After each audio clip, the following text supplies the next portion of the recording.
Imagine being the biggest star on the planet, but having your life controlled by someone who is hiding a dark secret, a mysterious past, a false identity, and an addiction that drained millions. That man was Colonel Tom Parker, the manager who made Elvis Presley a king, but who may also have been the biggest shadow in his life. Who really was the man called Colonel Tom Parker? Few characters in music history carry such an aura of mystery. Before being known as the manager of the greatest rock star, he was just a young man named Andreas Cornelis van Kuijk, born in 1909 in the small city of Breda in the Netherlands. A curious detail, he never became a naturalized American citizen. He entered the United States illegally as a teenager and completely reinvented himself. He left behind his family, his past, and even his own name. In the United States, he assumed the identity of Tom Parker, a choice that seemed trivial but was calculated. Parker was the surname of an army officer he knew, and adopting that name was a way to blend into American society. The title Colonel didn't come from a military career either. It was an honorary title granted to him by the governor of Louisiana in recognition of his services in political campaigns. Thus, Tom Parker wasn't a real colonel, but nobody questioned it because he radiated authority, confidence, and power. From there, he built a life on layers of secrets. He rarely spoke about his past, avoided international travel to prevent showing official documents, and, according to some historians, even cut ties with family members to keep his new identity intact. To this day, many wonder, did Parker have something more serious to hide? There are theories suggesting involvement in crimes in Europe before his escape, but nothing was ever officially proven. What we do know is that he was a man obsessed with protecting his facade. Before meeting Elvis Presley, Parker already had a curious background in entertainment. He started with circuses and traveling fairs, where he learned how to manipulate audiences with tricks of illusion and aggressive marketing. He sold tickets, created catchy slogans, and developed promotional strategies for animal acts and variety shows. It was in this chaotic environment that he honed the skills he would later use to turn Elvis into a worldwide phenomenon. By the early 1950s, Parker was already recognized as a skilled promoter. He even worked with artists such as Eddie Arnold and Hank Snow, important names in country music. He knew how to get a singer onto the right radio stations, on television shows, and how to build a public image that generated fascination and profit. Above all, he was a tireless salesman, someone who saw not just talent in an artist, but a product. It was in 1955 that destiny brought him to Elvis Presley, a shy young man from the American South who was beginning to attract attention with a different style, mixing gospel, country, and rhythm and blues. Parker noticed something immediately. Elvis had charisma, presence, and magnetism. But more than that, he had market potential.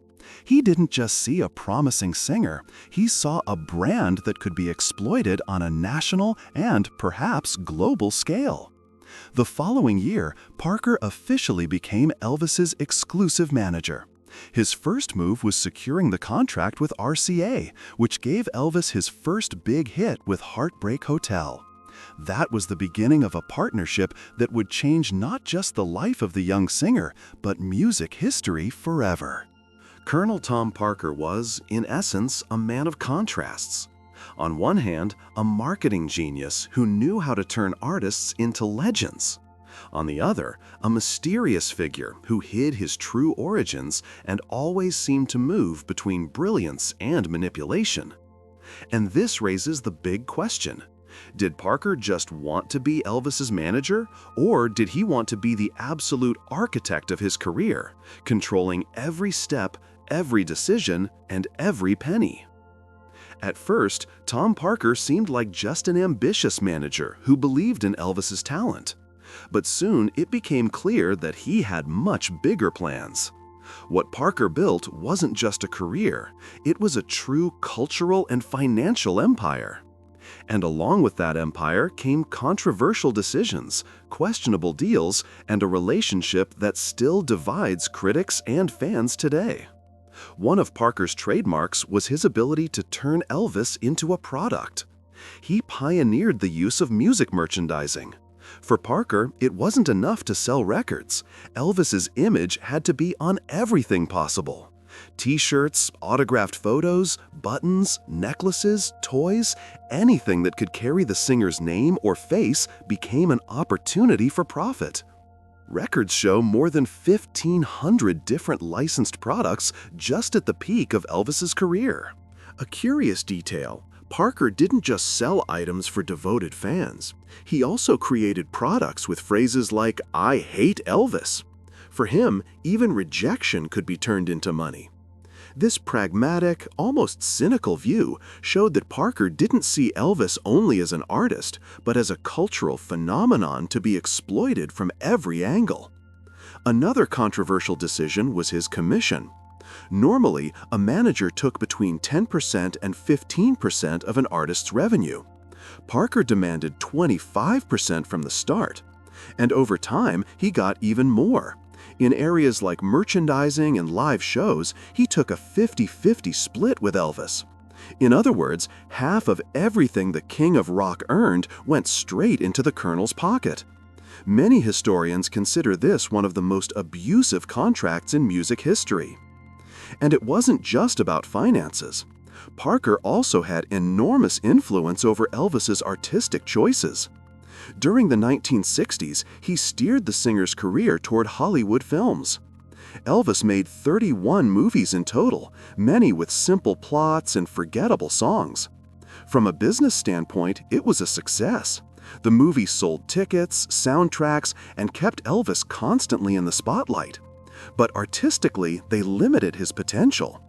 Elvis wanted to explore new styles and take on more challenging roles, but he was stuck in a cycle of light films, often criticized as repetitive and superficial. Perhaps the biggest controversy around Parker was international tours. Throughout his career, Elvis only performed outside the U.S. 3 times, all in Canada in 1957. He never did a world tour, despite being the most famous artist on the planet. Why? Many believe Parker feared traveling abroad because he lived illegally in the United States. An international trip could expose his true identity and put him at risk of deportation. Officially, Parker claimed that organizing international tours was too complex and unsafe for Elvis. But critics and biographers see this as one of the greatest missed opportunities in the King's career. Imagine the scale Elvis could have reached if he had performed in Europe, Japan, Latin America. Another dark point was Parker's gambling addiction. He was a regular in Las Vegas casinos and lost fortunes on bets. Many researchers believe these debts influenced the deals Parker made on Elvis's behalf, signing contracts that secured Parker's immediate financial stability more than they advanced Elvis's artistic career. Some even say Elvis's long Las Vegas residency was less of an artistic choice and more of a requirement to sustain Parker's addiction. The relationship between Parker and Elvis, which initially seemed based on mutual trust, grew increasingly tense. In 1973, there was even a temporary break. Elvis reportedly fired Parker after a violent argument over finances. The Colonel retaliated by presenting Elvis with a multi-million-dollar bill for management expenses. The pressure was so great that Elvis backed down and kept Parker as his manager. It was a relationship of dependency, almost symbiotic. Parker needed Elvis to maintain his empire, and Elvis, for emotional and contractual reasons, couldn't break free. In the end, Parker's legacy is ambiguous.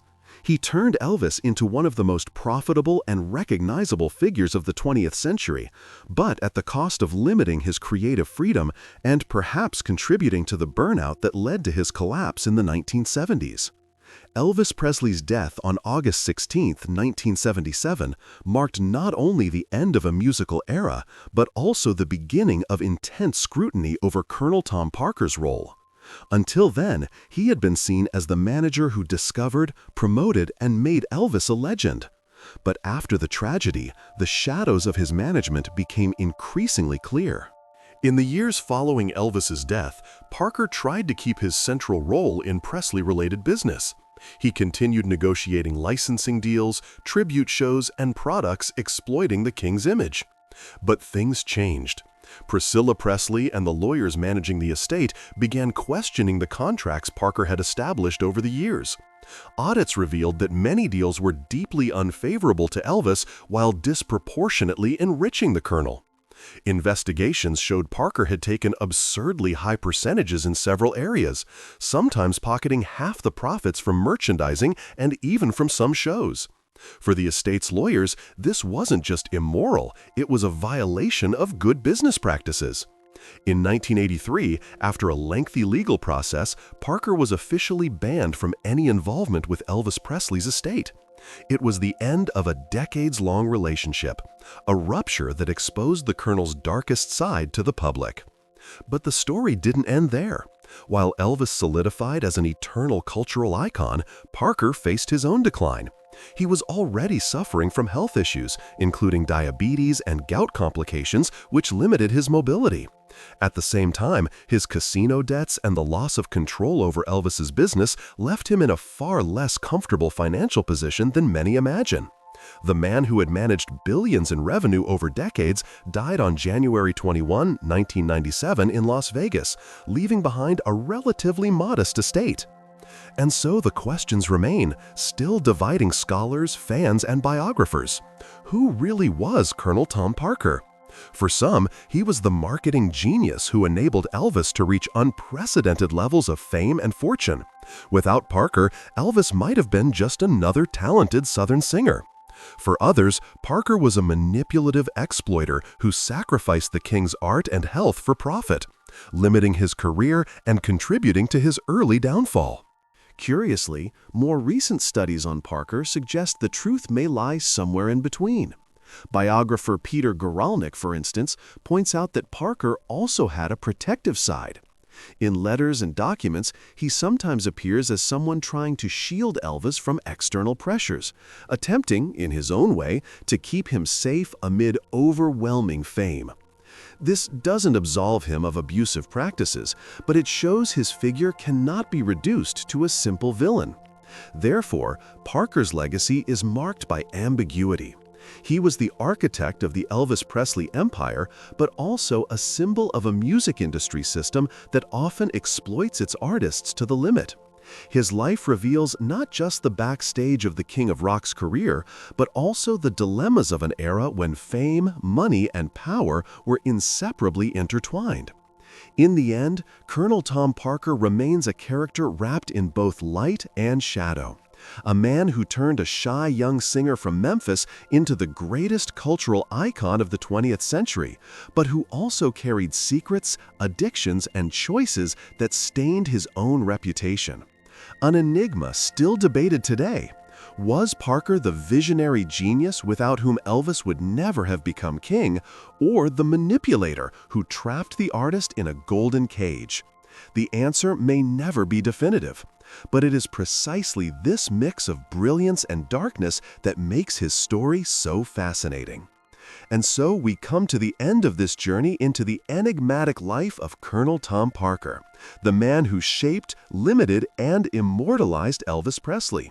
A story of glory and shadows, brilliance and controversy that still sparks passionate debate today.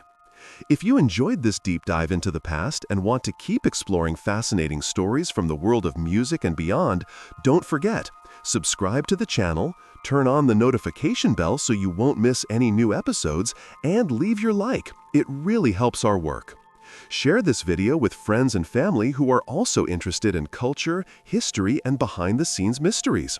That way, more people can discover the secrets behind the King of Rock and many other remarkable figures. Thank you very much for watching, and see you in the next video.